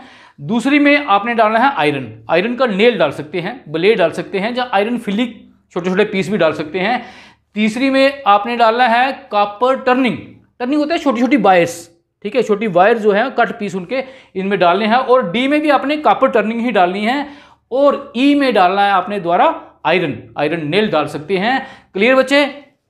अब हम क्या देखेंगे, 1, 2, 3 घंटे के बाद जब हमने दोबारा इन बीकर को देखा तो हमने कुछ बीकर में चेंज देखी कलर में और कुछ में कोई चेंज नहीं हुई थी। देखते हैं, ये जो बीकर ए थी इसका ब्लू कलर जो था वो कलरलेस हो गया था, कलरलेस में चेंज हो गया था। और जो सेकंड बीकर है इसका ब्लू कलर जो था वो ग्रीन कलर में चेंज हो गया था, वो ग्रीन कलर में चेंज हो गया था। बच्चे सी बीकर में कोई चेंज नहीं, डी में कोई चेंज नहीं, ई में कोई चेंज नहीं। इसका मतलब है कि इन दो बीकर में कोई रिएक्शन हुई है, इन दो बीकर में कोई केमिकल चेंज हुई है, लेकिन शायद इन 3 बीकर जो हैं सी, डी और ई, इसमें शायद कोई रिएक्शन ना हुई हो। तो चलो देखते हैं बच्चे ये रिएक्शन कैसे हुई और क्या है ये रिएक्शन। लेकिन इन रिएक्शन को समझने के लिए बड़े कंसेप्ट इसमें क्लियर होने वाले हैं बच्चे। उससे पहले आपको ये रिएक्टिविटी सीरीज या एक्टिविटी सीरीज, इसको मेटल का एक्टिविटी सीरीज या रिएक्टिविटी सीरीज बोलते हैं, ये आपको थोड़ा सा लर्न करना पड़ेगा या इसको आपको समझना पड़ेगा। क्या है, हमने पिछले लेक्चर में बताया था कुछ मेटल बड़ी ज़्यादा रिएक्टिव होती हैं। सोडियम पोटाशियम हमने देखा था वो रूम टेम्परेचर पे रिएक्ट कर जाती हैं। आयरन कॉपर ये बड़ी कम रिएक्टिव होती हैं, कुछ बीच में होती हैं। तो ये है रिएक्टिविटी सीरीज। ये नीचे जाएंगे तो मेटल की रिएक्टिविटी कम होती जाएगी। ये देखें, सबसे पहले पोटाशियम और सोडियम ये बड़ी रिएक्टिव होती हैं। कैल्शियम, मैग्नीशियम, एल्यूमिनियम ये थोड़ी कम रिएक्टिव होती हैं। जिंक, आयरन, लेड ये उससे कम रिएक्टिव होती हैं। और इनको कंपेयर किया गया है हाइड्रोजन से। हाइड्रोजन मेटल नहीं है ये बच्चे, ये देखा गया है कि ये मेटल एसिड से हाइड्रोजन निकाल लेती हैं, ये वाली नहीं निकालती हैं। इस कारण बीच में हाइड्रोजन रखा है। और उसके नीचे है कॉपर, मरकरी, सिल्वर, गोल्ड और प्लेटिनम। ये मेटल लीस्ट रिएक्टिव हैं, लीस्ट मीन कम रिएक्टिव हैं, ये बड़ी कम रिएक्शन करती हैं। ये रिएक्टिविटी सीरीज अपने दिमाग में आपने बिठा लेना है, किसी भी तरीके से आप याद कर सकते हो। जैसे एक ने लिखा है केदारनाथ का माली आलू जरा फीके बनाता पकाता है, उसके आगे किसी भी तरीके से आप इसको याद रख सकते हो। तो कुछ और भी मेटल इसमें आती हैं लेकिन इतनी हमारे लिए काफ़ी हैं। तो अब इसी के बेस पे ये रिएक्शन आपकी समझ में आएंगी बच्चे। तो चलो हम पहली रिएक्शन पे चलते हैं। पहली रिएक्शन में हमने क्या डाला था? कॉपर सल्फेट का एक्यूस सॉल्यूशन डाला था पानी में डिजॉल्व, और इसमें जैसे ही हमने जिंक के पीस डाले, जिंक सॉलिड डाला, तो हम क्या देखते हैं बच्चे, हम क्या देखते हैं, ये चेंज हो जाता है। इसका जो ब्लू कलर है वो ग्रीन में क्यों चेंज हो जाता है? ये देखिए, जहां कॉपर सल्फेट है, जहां है जिंक, तो ये जिंक इस सल्फेट को बोलता है, साल्ट है ना जी, साल्ट में एक मेटल होती है, कॉपर मेटल है, और सल्फेट क्या है? Non metal. Metal non metal से रिएक्ट होती है, साल्ट बनता है। ये जिंक सल्फेट को कहती है कि तू मेरे साथ रिएक्ट हो जा, ठीक है। लेकिन कॉपर जो है कम रिएक्टिव है। ये देखिए इस सीरीज से आपने देखना है, कॉपर कहाँ है? कॉपर जे नीचे है। जिंक कहाँ है? ये जिंक है, ये कॉपर है। कौन ज़्यादा रिएक्टिव है? जिंक ज़्यादा रिएक्टिव है। जिंक रिएक्टिविटी ज़्यादा है। जिंक ऐसे मान सकते हैं, जिंक ज़्यादा अमीर है। जिंक ज़्यादा अमीर है। ये सल्फेट को बोलता है कि कॉपर गरीब है, उसकी रिएक्टिविटी कम है, तो उसको छोड़, तू मेरे साथ आ जा। तो सल्फेट क्या करता है? कॉपर को छोड़ देता है और जिंक के साथ बॉन्ड बना लेता है बच्चे। और क्या बन जाता है? This change into zinc sulphate aqueous, वही जो वाटर में डिजॉल्व है। कॉपर सल्फेट किस में चेंज हो गया? जिंक सल्फेट में। कॉपर सल्फेट का कलर क्या होता है? ब्लू। और इस सॉल्यूशन का कलर क्या होता है? अभी आपने देखा, दिस इज कलरलेस हो गया, और इसने कॉपर को अलग कर दिया बच्चे, है ना? Interesting, mean clear. अब ऐसे ही बच्चे अब सेकंड रिएक्शन पे देखेंगे। बीकर में हम देखेंगे, अगर ये ए में था, बी में देखेंगे। बी में हमने क्या डाला? Copper sulphate. इसमें भी सेम चीज है, लेकिन इसमें हमने मेटल कौन सी डाली है? आयरन डाली है। तो आपने देखना है रिएक्शन होती है या नहीं होती है, ये बताएगा, ठीक है। आयरन सल्फेट को कहता है कि मेरे साथ आ जा, मैं ज़्यादा रिएक्टिव हूँ। जहाँ से देखो, आयरन जे है और कॉपर जे है। कौन ज़्यादा रिएक्टिव? जो ऊपर होगा वो ज़्यादा रिएक्टिव है। तो वही बात आ गई कि आयरन कहता है मैं ज़्यादा रिएक्टिव हूँ, मैं ज़्यादा अमीर हूँ, तू मेरे साथ आ जा और कॉपर को छोड़ दे। सल्फेट भी देखता है कि ये ज़्यादा रिएक्टिव है, इसके साथ रिएक्ट होकर मैं ज़्यादा स्टेबल कंपाउंड बना सकता हूँ। फेरस सल्फेट ये बन जाएगा FeSO4 एक्यूस, और कॉपर को अलग निकाल देगा।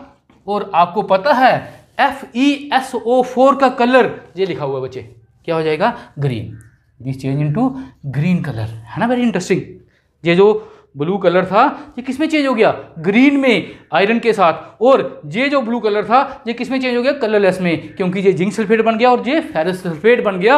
अब देखते हैं सी, डी और ई बीकर में जो रिएक्शन क्यों नहीं हुई, ये वेरी इंटरेस्टिंग। अब सी में देखें बच्चे, सी में क्या है? हमने क्या डाला है? Zinc sulphate. हमने डाला है जिंक सल्फेट का एक्यूस सॉल्यूशन। इसमें हमने डाला है बच्चे, जिंक सल्फेट में हमने डाला है कॉपर। तो रिएक्शन होती है या नहीं होती, आपने किसको देखना है? इसको देखना है। ये देखो, ये कॉपर बोलता है सल्फेट को कि मेरे साथ आ जा, कॉपर सल्फेट बना लेते हैं। लेकिन ये यहाँ देखते हैं हम, ये क्या है? जिंक ज़्यादा रिएक्टिव है और कॉपर क्या है? कम रिएक्टिव है। ये सल्फेट बोलता है कि नहीं भाई, जिंक ज़्यादा रिएक्टिव है तेरे से, जिंक तेरे से ज़्यादा अमीर है, मैं जिंक को नहीं छोड़ सकता, जिंक के साथ मैं ज़्यादा स्टेबल हूँ, कॉपर सल्फेट में नहीं बना सकता। इस कारण जो जिंक सल्फेट है ये कॉपर से रिएक्शन नहीं करता, तो हम कहते हैं नो रिएक्शन। क्लियर बच्चे? Very interesting. आपने सारा इसी के डिपेंड पे, इसी के बेस पे है, रिएक्टिविटी सीरीज के बेस पे। ऐसे ही अगर डी बीकर में आप देखें, डी बीकर में हमने क्या डाला था? फेरस सल्फेट FeSO4, और इसमें जब हम डालेंगे, इसमें भी हमने कॉपर डाला। तो आपने जहाँ से देखना है, ये कॉपर कहता है कि आयरन को छोड़, मेरे साथ आ जा। लेकिन सल्फेट बोलता है नहीं, आयरन ज़्यादा रिएक्टिव है, आयरन ऊपर है, कॉपर नीचे है, आयरन ज़्यादा रिएक्टिव है, ज़्यादा अमीर है, मैं इसको नहीं छोड़ सकता। इस कारण ये फेरस सल्फेट कॉपर से रिएक्ट नहीं होता, mean no reaction. Again no reaction. Clear बच्चे? और लास्ट वाली अगर रिएक्शन मैं इधर ऊपर लिख देता हूँ, लास्ट में अगर हम देखें, लास्ट में हमने क्या डाला है? जिंक सल्फेट जो कलरलेस है, और उसमें हमने डाला है आयरन का पीस। जहाँ भी यही इनकी बात होती है कि आयरन कहता है मेरे साथ आ जा, लेकिन जिंक कहता है, ये देखिए ज़्यादा फर्क नहीं है, जिंक ऊपर है, आयरन क्या है? नीचे है। जिंक सल्फेट ज़्यादा स्टेबल है फेरस सल्फेट से, आयरन सल्फेट से। तो जिंक कहता है, जो सल्फेट कहता है कि मैं जिंक के साथ ज़्यादा स्टेबल हूँ, जिंक ज़्यादा अमीर है, मैं इसको नहीं छोड़ सकता, तेरे साथ रिएक्शन नहीं कर सकता, इट मीन नो रिएक्शन, ये रिएक्शन नहीं होती है बच्चे। क्लियर हुआ बच्चे? दोबारा सुन लें, कॉपर सल्फेट, जिंक ने कॉपर सल्फेट में से कॉपर को अलग कर दिया। क्यों कर दिया? क्योंकि जिंक की रिएक्टिविटी ज़्यादा है, कॉपर की क्या है, कम है, रिएक्शन हो गई। कॉपर सल्फेट और आयरन की जब रिएक्शन की तो आयरन की रिएक्टिविटी ज़्यादा है, सल्फेट ने कॉपर को छोड़ दिया और आयरन के साथ रिएक्ट हो गया, फेरस सल्फेट बन गया। और अगर इसमें देखें, जिंक सल्फेट में कॉपर डाला तो जिंक की रिएक्टिविटी ज़्यादा है, कॉपर की कम है। ये जिंक सल्फेट जो है ये जिंक को नहीं छोड़ेगा और रिएक्शन नहीं करेगा। ऐसे ही फेरस सल्फेट और कॉपर, फेरस आयरन जहाँ आता है इसको आयरन सल्फेट या फेरस सल्फेट भी बोलते हैं, और कॉपर जहाँ आता है, आयरन ज़्यादा रिएक्टिव है, जो फेरस सल्फेट है वो आयरन को नहीं छोड़ेगा क्योंकि ये कम रिएक्टिव है।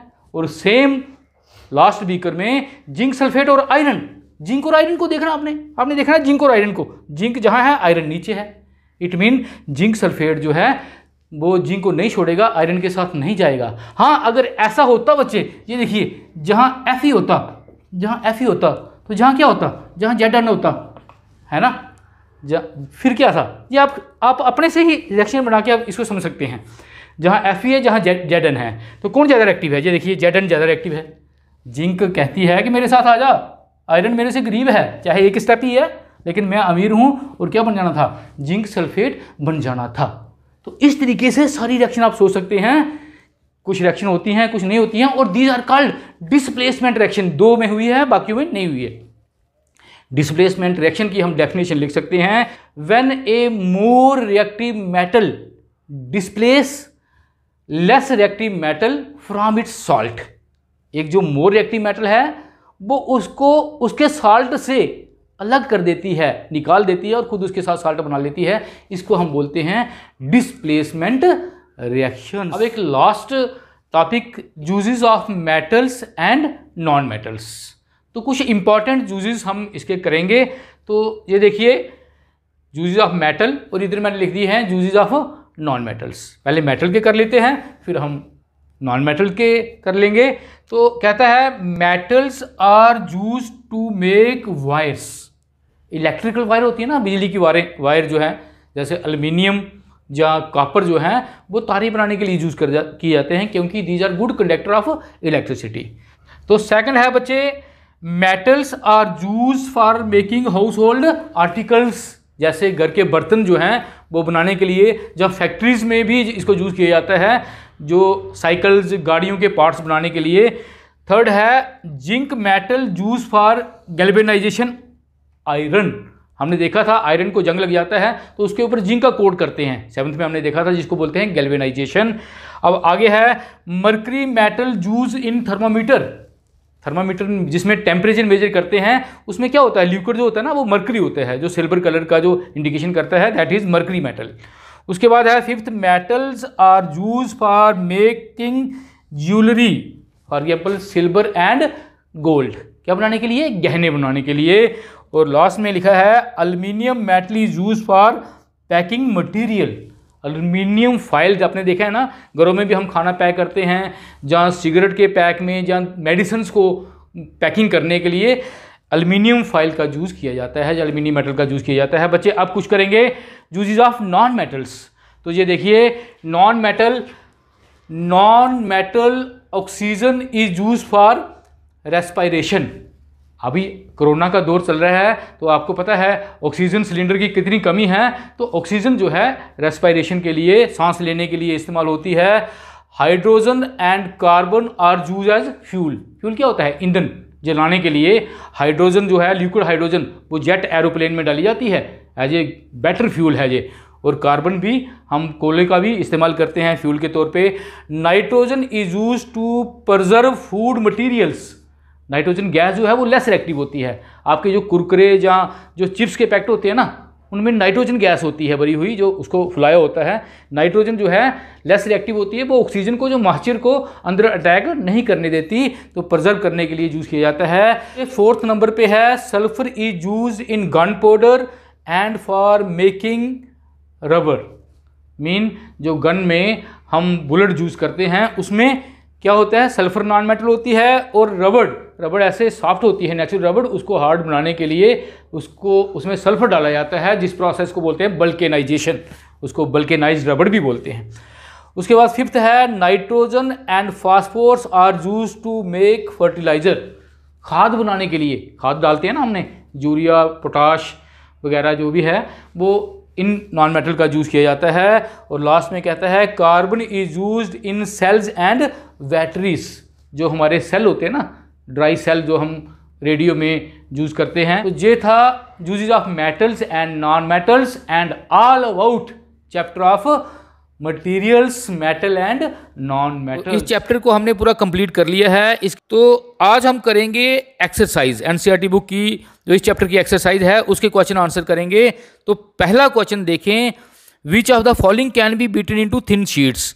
इन चार में से ऑब्जेक्टिव टाइप है, कौन सा थिन शीट में या किसके पास मेलेबिलिटी प्रॉपर्टी है। तो मेटल्स के पास मेलेबिलिटी होती है, नॉन मेटल के पास नहीं होती।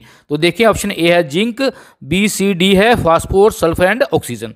तो बच्चों जिंक मेटल है, बाकी तीनों फास्फोरस सल्फर ऑक्सीजन क्या है, नॉन मेटल है। नॉन मेटल के पास ये मेलेबिलिटी प्रॉपर्टी नहीं होती, it mean zinc is the best answer. अब सेकंड पे चलते हैं, विच of the following statement is correct. ये चार स्टेटमेंट दी गई हैं, इनमें से करेक्ट स्टेटमेंट कौन सी है। ऑल मेटल आर डक्टाइल, सारी मेटल डक्टाइल मीन वायर में चेंज हो जाती है। नहीं बच्चे, सोडियम पोटाशियम हमने देखा था सॉफ्ट मेटल हैं, वो नहीं होती। All non metal are ductile, non metal तो कोई भी नहीं होती, उसकी तो किसी की वायर नहीं बनती, गलत है। जनरली मेटल्स आर डक्टाइल, तो ये हमने पढ़ा था फिजिकल प्रॉपर्टी में। तो metal are generally ductile in nature, mean ज़्यादातर मेटल जो हैं उनकी वायरें बन जाती हैं। तो it mean option C is the correct answer. D में है some non metal are ductile, तो नॉन मेटल तो कोई भी डक्टाइल नहीं होती बच्चे, C is the best answer. अब थर्ड क्वेश्चन पे चलते हैं, filling the blanks.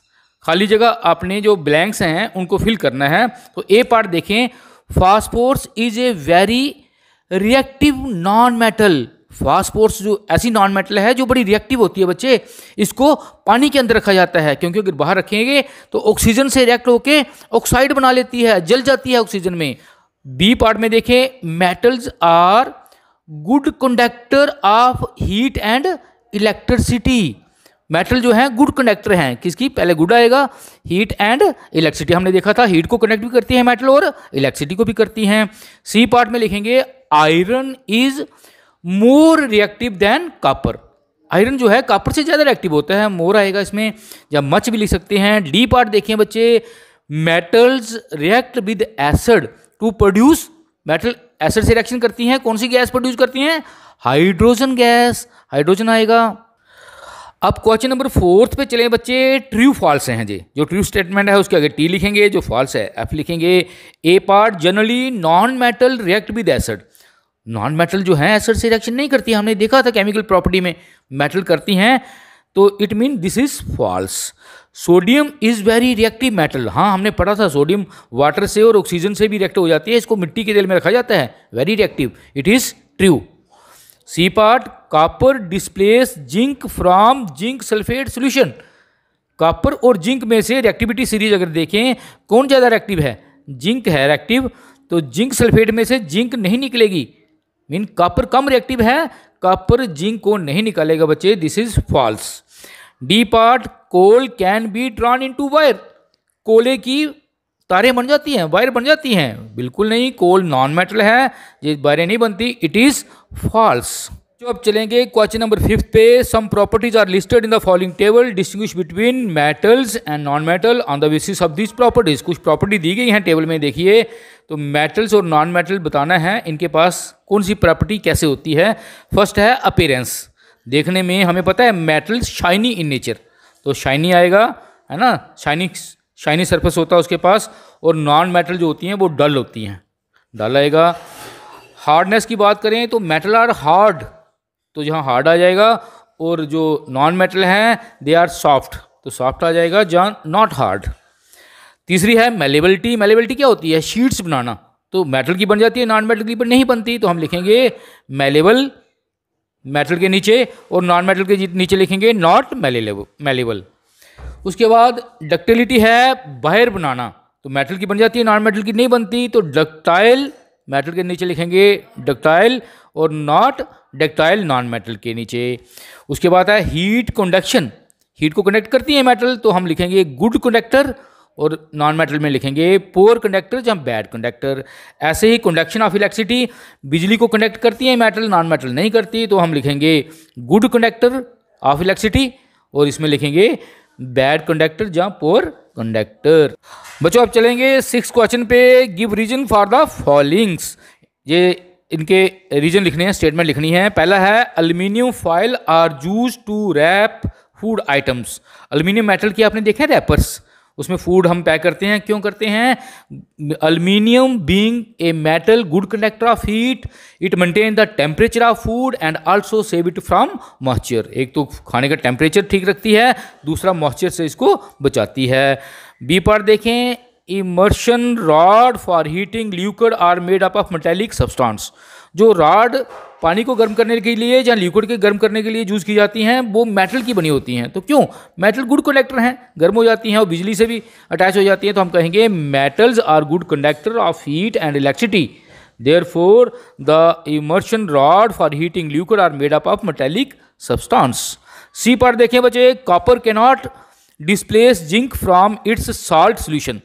Zinc sulphate में कॉपर को डालेंगे तो वो रिएक्शन नहीं होती, तो क्यों नहीं होती? क्योंकि कॉपर लेस रिएक्टिव है, तो हम कहेंगे copper is less reactive than zinc, therefore it can not displace zinc from its salt solution.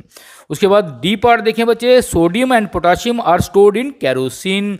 तो हम कहेंगे sodium and potassium are highly reactive metals, they can catch fire in presence of air and और water, so they are stored in kerosene.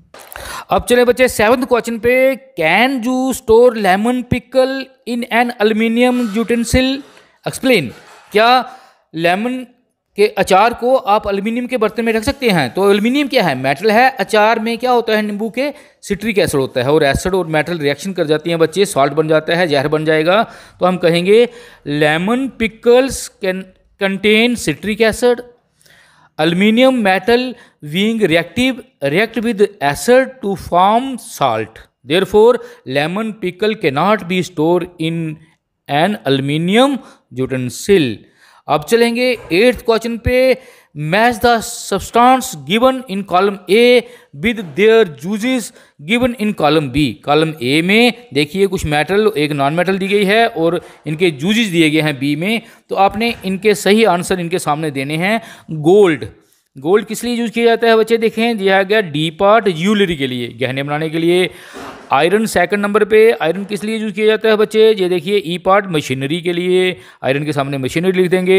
Aluminium metal किसके लिए use किया जाता है बच्चे? ये देखिए C part wrapping food, food को रैप करने के लिए। और 4th नंबर पे देखें, कार्बन जो है वो F part fuel as a ईंधन जलाने के लिए यूज होता है। और कॉपर देखें, कॉपर हम यूज करते हैं इलेक्ट्रिक वायर, बी पार्ट बच्चे। और मरकरी जो है वो यूज होती है किसमें? थर्मामीटर में, जो टेम्परेचर मेजर करता है उसमें मरकरी का यूज होता है। अब चलेंगे बच्चे क्वेश्चन नंबर 9 पे, व्हाट हैपन व्हेन।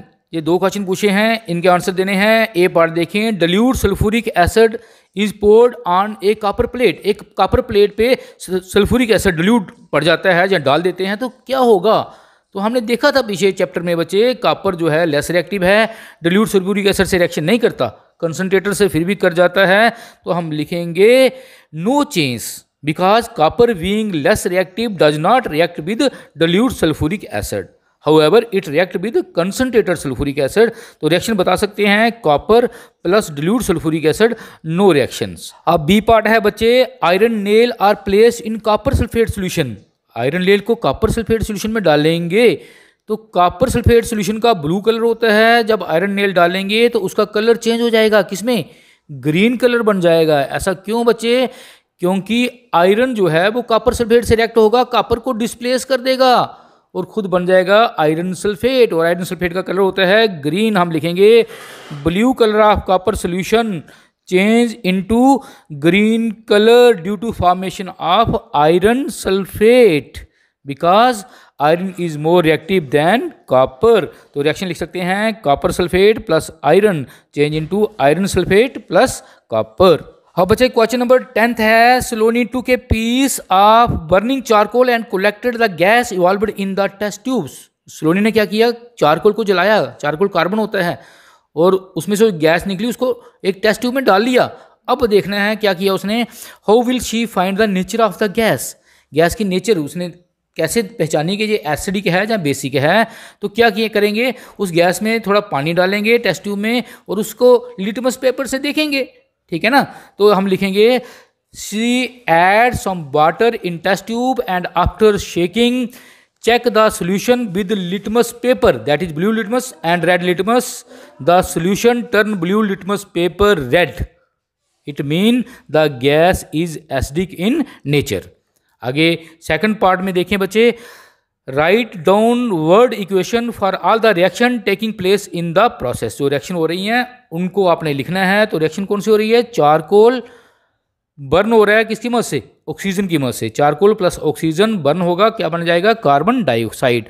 वर्ड में लिखना चाहते हो तो वर्ड में भी लिख देंगे carbon plus oxygen change into carbon dioxide. अब सेकंड रिएक्शन, ये जो कार्बन डाइऑक्साइड गैस बनी है इसको वाटर में डाला हमने, तो carbon dioxide gas plus water क्या बन जाएगा बच्चे, कार्बोनिक एसिड। तो नीचे आप फार्मूले में भी सिंबल्स में भी ये रिएक्शन लिख सकते हो। ये वही कार्बनिक एसिड है जो आपकी सोडे की बोतल में होता है बच्चे, थम्स अप की जहाँ लिमके की बोतल में, क्योंकि उसमें कार्बन डाइऑक्साइड डिजॉल्व होती है वाटर में, और इसी कारण कोल्ड ड्रिंक पीने के बाद हमारे दांत थोड़े खट्टे हो जाते हैं एसिड के कारण। बच्चों अब चलेंगे लास्ट एंड 11th क्वेश्चन पे। One day Rita went to a jeweller shop with her mother. एक दिन रीता अपनी माँ के साथ सुनार की दुकान पे, जो गहने बनाते हैं उसके पास गई। Her mother gave an old gold jewelry to the goldsmith to polish. Next day when they brought the jewelry back they found that there was a slightly loss in its weight. उसकी माँ ने उसको सुनार को गहने साफ करने के लिए दिए, लेकिन दूसरे दिन जब वो घर लेके आए तो उन्होंने देखा उस गहने का वेट थोड़ा जो था वो कम हो गया था। क्या आप सुजेस्ट कर सकते हैं, can you suggest a reason for this loss in weight, क्या बता सकते हैं क्यों। तो बच्चों गोल्ड जो है हमने देखा था रिएक्टिविटी सीरीज में लीस्ट रिएक्टिव होता है, किसी भी एसिड से ये रिएक्ट नहीं होता, लेकिन एक सोल्यूशन होता है एसिड्स का मिक्सचर एक्वोरिजिया जिसे बोलते हैं, उससे ये रिएक्ट हो जाता है और उसमें डालते हैं तो उसकी ऊपर वाली लेयर जो है उसमें डिजॉल्व हो जाती है और गोल्ड की शाइनिंग तो आ जाती है लेकिन उसका वेट जो है कम हो जाता है। तो हम कहेंगे gold being least reactive metal does not react with acid what it dissolve in aqua regia solution of nitric acid and hydrochloric acid, that is concentrated होते हैं जे in 1:3 में होते हैं। तो when gold dissolve in aquaregia its upper surface या upper layer dissolve in it and therefore there is loss in weight of jewelry। ये थी complete exercise of metals and non metals 8th class science 4th chapter. तो अगर आपको video पसंद आई हो तो like share करें, चैनल को सब्सक्राइब नहीं किया है तो जल्दी से सब्सक्राइब करें, क्योंकि ऐसे ही और वीडियो हम आपके लिए लेके आएंगे। ओके बच्चों।